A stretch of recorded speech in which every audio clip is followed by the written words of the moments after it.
श्रीमदर्शन के दृढ़ाकार सम्यक ज्ञान के मूलाधार सम्यक चारित्र के श्रेष्ठ आकाशणु परम श्रद्धे परम आराध्य पूज्य गुरुदेव से उनके गुरुनाम गुरुदेव परम पूज्य आचार्य श्री महावीर कीर्ति जी महाराज की जो अविचल साधना, जो आश्चर्यचकित करने वाली घटनाएं संस्मरण जो सुने हैं, उनको जैसा सुना है उसी प्रकार से हम कहने का प्रयास करेंगे।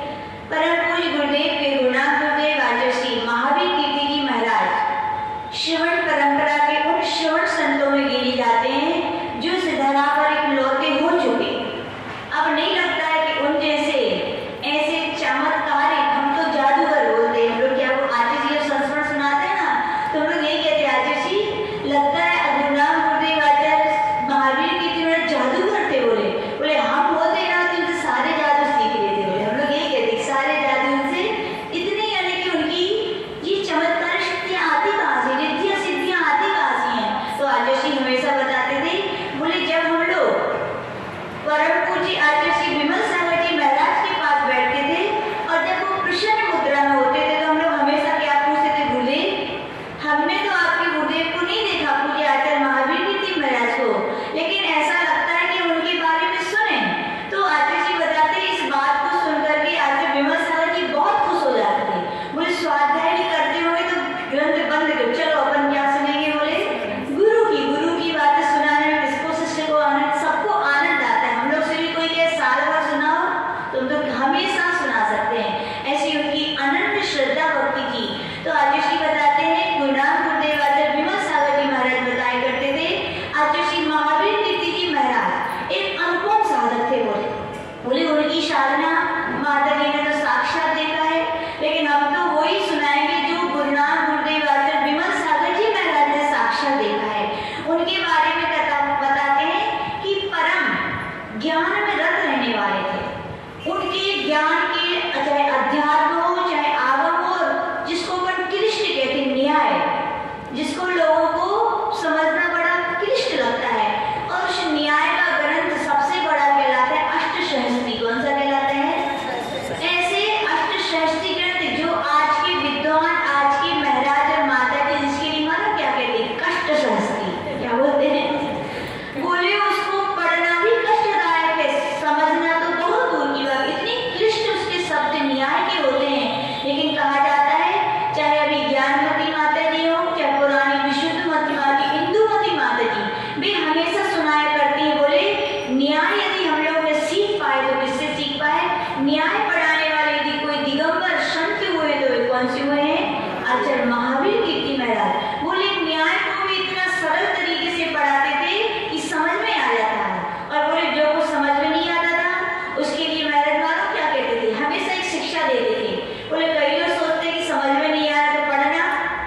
महाराज ने अर्थी जैसी देखी, वहां से व्यक्ति से बोला इधर आ।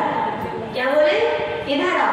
बोले जिस व्यक्ति को तुम ले जा रहे हो वो भी मरा नहीं। बोले लोग बड़े आश्चर्य में पड़ गए। बोले महाराज 4 घंटे रखी रिक्शा वैसे ही। बोले आप कह रहे मरो नहीं है। अब लोग जैन भी नहीं थे। बोले क्या किया जाए, लेकिन मोह तो सबको रहता ही है। बोले कछु ना हो, बाबा जी कह रहे तो कोई तैयार नहीं था उस अर्थी को रोकने की, लेकिन बाबा जी कह रहे हैं तो ले आओ।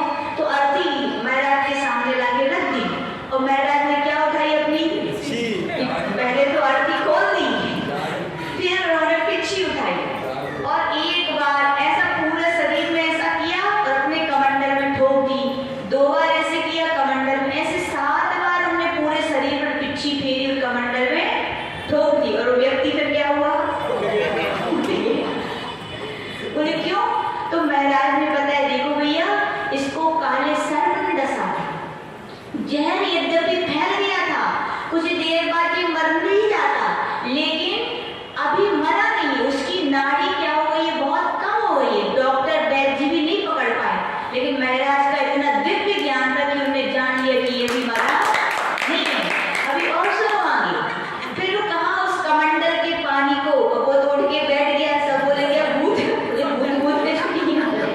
बोले व्यक्ति जहर चढ़ गया था, बेहोश हो गया, ठीक है। और महाराज ने कहा इस कमंडल के जल को, बोले देखो लोग आचार्य श्री विनोद सागर जी महाराज जी आचार्य को बताते थे कि पूरा पानी हरा नीला था, जहर था उसमें। बोले इस कमंडल के पानी को ऐसी जगह डालना जहाँ कोई जीव जंतु ना हो, नहीं तो उनकी भी जहाँ घास ना हो।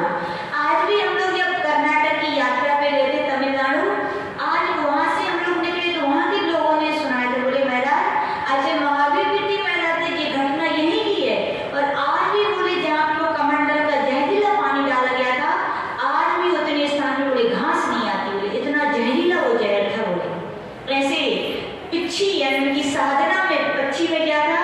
जादू था, है ना। एक बार की और सुनाते पिच्छी का चमत्कार। एक बार एक महिला आई, वो बड़ा लंबा घूंघट डाल के आई। तो लोगों ने कहा दुनिया में हो सकता है, लेकिन साधु संत थे, उनमें क्या करना। बोले सबके सामने नहीं खोलेंगे। बोले लेकिन वो दुखी हुई, रोने लगी। बोले क्या हो गया? बोले महाराज को सुना देंगे। और फिर सब लोग चले गए। तो उन्होंने महाराज को बोले क्या हो गया? तो उस पर मैं घूंघट खोला तो बोला क्या था? पूरी दाढ़ी और मूछें हुई थी। क्या हुई थी? पूरी उस महिला की बड़ी बड़ी दाढ़ी आती थी, मूछें आती, बहुत दुखी रहती थी कि महाराज हमारी शादी भी नहीं हो पा रही, हमारे माता लड़की थी।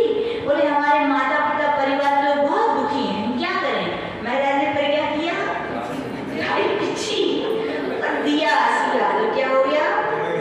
फिर उस दिन से बोले ना दाढ़ी के बाल है ना तुरंत ही गए। मतलब उनकी साथे ना रिद्धियां सिद्धियां थी, उनको तुरंत ही क्या हो गया? गायब हो गई। ऐसे एक बार की बात और एक बार एक भक्त एक सोने की चेन लाए। तो बोले महाराज ये चेन तो हमने बहुत बड़ी बनवाई थी, लेकिन छोटी पड़ गई। बोले अब ये जा नहीं रही, इसलिए हम इसको वापस करने जा रहे हैं। बोले महाराज बोले क्या वापस करने जा रहे? बोले पहनो। बोले मैं पहनी और उन्होंने फिर क्या उठाई और आशीर्वाद दिया। बोले पहनो। और देखते ही देखते वो छोटी सी चेन अपने आप उनके गर्दन में उतर गई। यानी ऐसे वो क्या थे? महान साधक थे, उनकी साधना में चमत्कार थे, ऐसी उनकी उपलब्धियां थी। 18 भाषाएं माता जी तो गिना दी। इसका प्रैक्टिकल आदर्शी बताते हैं कि उनको पक्षियों की भी भाषा आती थी। क्या आती थी? एक बार क्या हुआ, बहुत बड़ा प्रोग्राम चल रहा था, कड़ाके की धूप निकली थी, चतुर्मास का टाइम था। लोगों से पूछा महाराज प्रोग्राम कहाँ होना चाहिए? तो महाराज बोले तो आपका है, आप रख लो यहाँ। बोले हम लोग की इच्छा है बाहर रख लें। तो महाराज ने उस समय तो हाँ कह दिया, लेकिन जब प्रोग्राम शुरू होने वाला था तो महाराज ने कहा एक काम करो भैया, ये भोजन वगैरह की सामग्री है उनके लिए अंदर रख लो। बोले क्यों महाराज? बोले बारिश होगी। क्या होगी? बारिश होने वाली है। तो लोग बोले महाराज देखो तो आसमान, इतना सूरज दिख रहा है, चमाचम चमक रही है, आप पूरे हाँ पानी गिरेगा। और पता मैं कई लोग तो नहीं माने, लेकिन कई लोग श्रद्धालु थे। क्या होते? कई लोग श्रद्धालु भक्त होते। उन्होंने कहा हम तो मानेंगे, और उन्होंने सारा सामान क्या अंदर। और कुछ ही देर हुई थी और क्या जोरदार धमाकेदार क्या होने लगी? महाराज ने कहा देखो, तो लोगों ने पूछा महाराज आपको कैसे पता चली? तो उन्होंने कहा देखो उस पेड़ पे वो चिड़िया बैठी है, वो बता रही थी बोले कि अभी बारिश होने वाली है। बोले मैं उनकी क्या, पक्षियों की वे क्या समझते थे, भाषा समझते थे। और उनके बारे में आचार्य जी सुनाते हैं आचार्य जी कि एक बार बिहार चला था, बिहार करते करते एक रात्रि विश्राम जंगल में होना था, और जंगल में निकलना तो बहुत सारा था लेकिन था बहुत सारा, लोग कम बता देते हैं, तो जंगल में रुकना हो गया। तो लोगों ने बहुत प्रार्थना की कि महाराज रात्रि का समय, पास में नदी, यहाँ पे कौन, शेर वगैरह जंगली जानवर यहाँ पानी पीने आते हैं। बोले आप यहाँ नहीं रुकेंगे, आप प्यास कर रही है बोले, लेकिन चलो। लेकिन साधु संत जो सच्चे होते हैं वो चरिया से समझौता नहीं करते। महाराज ने कहा ठीक है भैया, हम तो जाने वाले हैं नहीं, जिनको जाने हैं सो जाओ। आधे लोग तो चले गए, केवल कितने रह गए, 2 व्यक्ति रह गए। 2 व्यक्ति महाराज अपनी ध्यान सामने करके लेट गए, 2 व्यक्ति रह गए। तो महाराज ने क्या किया था, एक गोला बना दिया था। क्या बना दिया था, गोला बना दिया। तो उनसे कह दिया था देखो भैया हम कुछ भी करें, इसके बाहर तुम जाना नहीं। बोले ठीक। रात्रि जैसे हुई महाराज अपनी सामयिक कर रहे थे, तो वहां से एक शेरनी और 2 बच्चे बिल्कुल सीधे आ रहे थे। किसके सामने, जहां महाराज बैठे थे।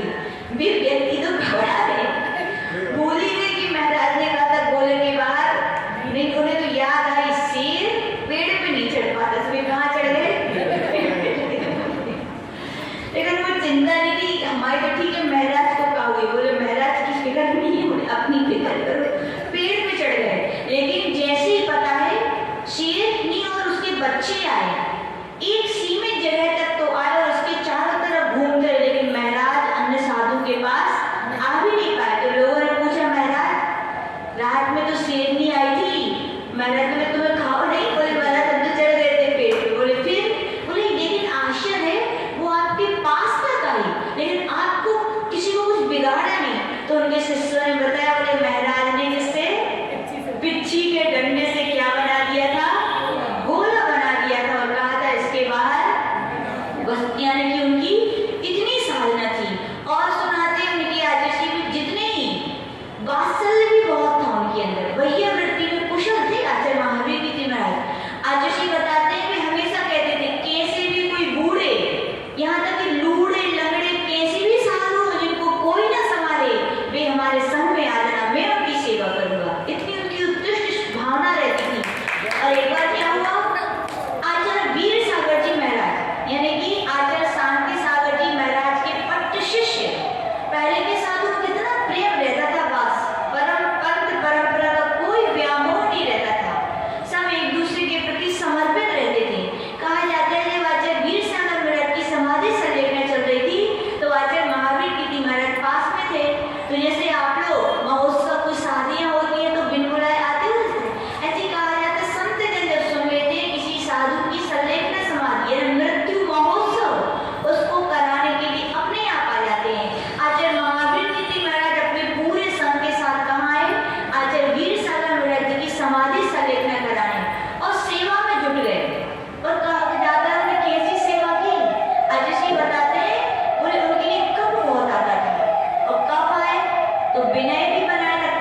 पे रहना है।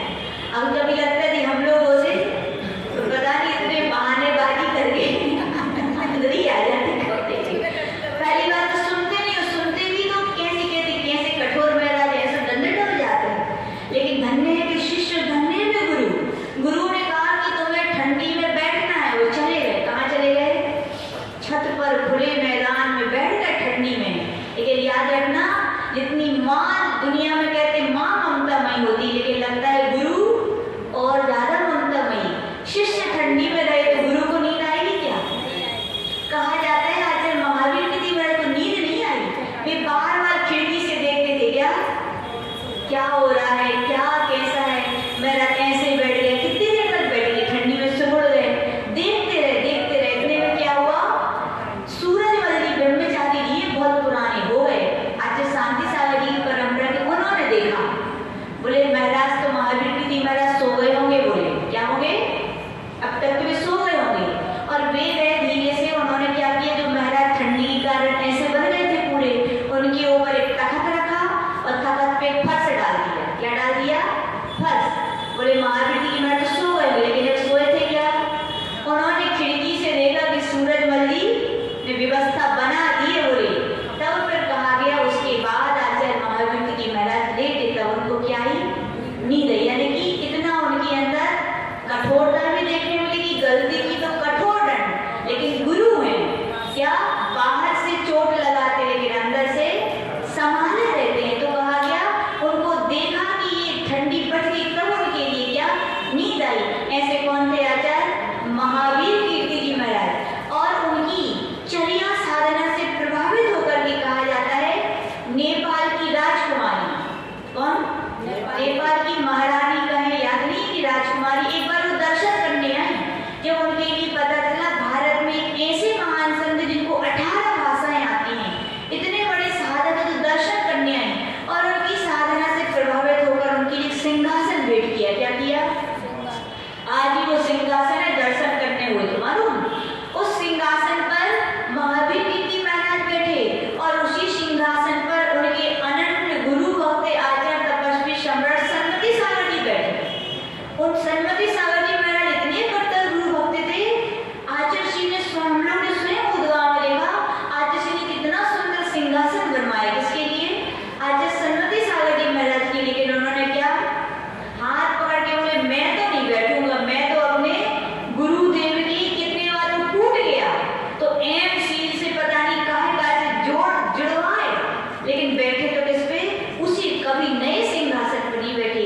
और उसी सिंहासन पर अब पता नहीं है आचार्य सुनील सागर जी बैठ रहे हैं कि नहीं, शायद बैठते हैं ना, पता नहीं है। लेकिन कहा जाता है वो आचार्य श्री की साधना से प्रभावित होकर क्या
आचार्य महावीर कीर्ति महाराज के बारे में बताते हैं कि उन्होंने मूलाचार में एक गाथा आई कि सबसे श्रेष्ठ संघ वही माना जाता है जिसमें 5 आचार्य और गणनी माता जी हो, यानी कि आचार्य हो, उपाध्याय हो, प्रवर्तक हो, स्थिविर हो और गणन हो। ऐसा संघ श्रेष्ठ माना जाता है। और यदि आर्य का है तो एक गणनी जरूर होना चाहिए। तो कहा जाता है आचार्य महावीर कीर्ति महाराज का उस समय बहुत बड़ा, सबसे बड़ा संघ माना जाता था। तो उस समय उन्होंने अपने संघ में आचार्य पूज्य श्रीमती सागर जी महाराज जी के लिए आचार्य उपाध्याय पद दिया था, आचार्य कुंतु सागर जी के लिए गणधर पद दिया था, आचार्य शंभु सागर जी जो शिखाजी में है उनके लिए स्थिविर पद दिया था, और एक नैमी सागर जी उनके लिए प्रवर्तक पद दिया था, और गणनी विजयवती माता जी उनके लिए क्या दिया था, गणनी पद। इस परंपरा को उन्होंने मूलाचार के अनुसार स्टार्ट किया था। और आज बताएं, आज जितने भी साधु 1500-1600 साधु हैं, लेकिन सबसे ज्यादा साधु यदि परंपरा में तो किसकी परंपरा के हैं, आचार्य महावीर कीर्ति महाराज यानी आचार्य आदि सागर जी महाराज की परंपरा के सबसे ज्यादा साधु। क्यों? क्योंकि आचार्य महावीर कीर्ति महाराज के शिष्य आचार्य विमल सागर जी, उनकी शिष्य देख लो, चाहे अपने आचार्य जी देख लो, आचार्य कुंतु सागर जी की परंपरा देख लो, कितने सारे आते हैं। यानी वर्तमान में सबसे ज्यादा शिष्य यदि साधु हैं तो किनकी परंपरा के हैं, आचार्य महावीर कीर्ति जी महाराज की परंपरा के। ऐसी उनकी श्रेष्ठ साधना थी। एक और सुना याद आ गया, तो आचार्य महावीर जी महाराज का एक नियम था, मंदिर में जब भी जाते थे एक प्रतिमा को 3 बार उठ के और बैठ के नमस्कार करते थे और चरण छूते थे उनके। तो एक बार वो चरण छू रहे थे, तो चरण छूते छूते अब उन्होंने ध्यान नहीं दिया वो सांप बैठा होगा। जैसे ही उन्होंने चरण छुए तो सांप ने उनका मुंह पकड़ लिया, हाँ उंगली पकड़ ली, और महाराज आचार्य जी बताते उन्होंने उंगली ऐसे उठा ली, लेकिन वो सांप उनको छोड़ने के लिए तैयार नहीं था। तो आचार्य महावीर कीर्ति महाराज की बताते हैं, बोले उसको उपदेश दे रहे थे, बोले बेटा छोड़ दे मेरे को, मैं साधु हूँ। बोले साधु को काटने से बहुत पाप लगता है। बोले क्या? आम व्यक्ति की अपेक्षा साधुओं को कष्ट देने से, उपसर्ग देने से बहुत पाप लगता है, तू छोड़ दे। और कहा जाता है सांप ने काटा भी नहीं और क्या उनके लिए छोड़ दिया। ऐसे क्या थे? क्योंकि वो जानवरों की भाषा समझते थे। एक और सुनाते, बोले एक व्यक्ति था, उसके पूरे शरीर जहरीला हो गया था। एक बार आया, बोले महाराज मैं तो मरने जा रहा हूँ। क्या बोला? मैं तो मरने जा रहा हूँ। बोले क्यों? बोले मेरे पूरा शरीर जहरीला हो गया। बोले अब कोई जिंदगी में सहार नहीं है जीने। तो महाराज तो दयालु थे, बोले सुन मेरी बात मानेगा तो ठीक हो जाएगा। बोले क्या करना है? बोले पहले ये बोल करेगा कि नहीं करेगा। तो व्यक्ति बोलो महाराज मरने तो है ही, अब कर लेंगे आप जो कहो।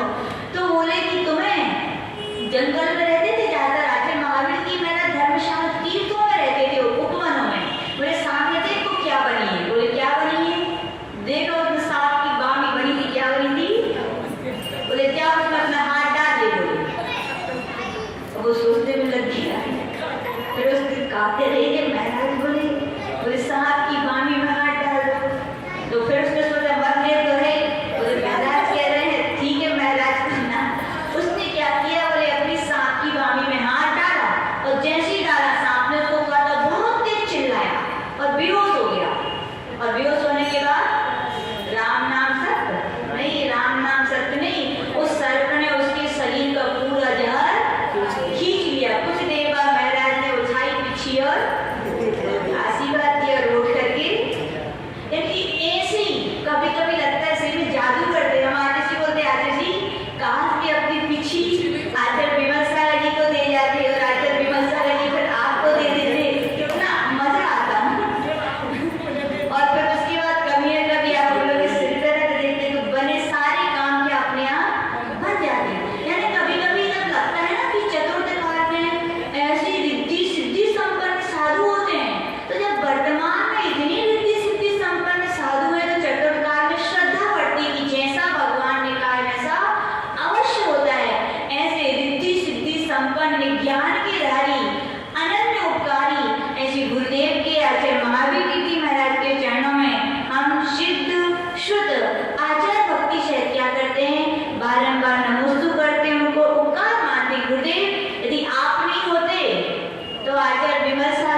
उछलने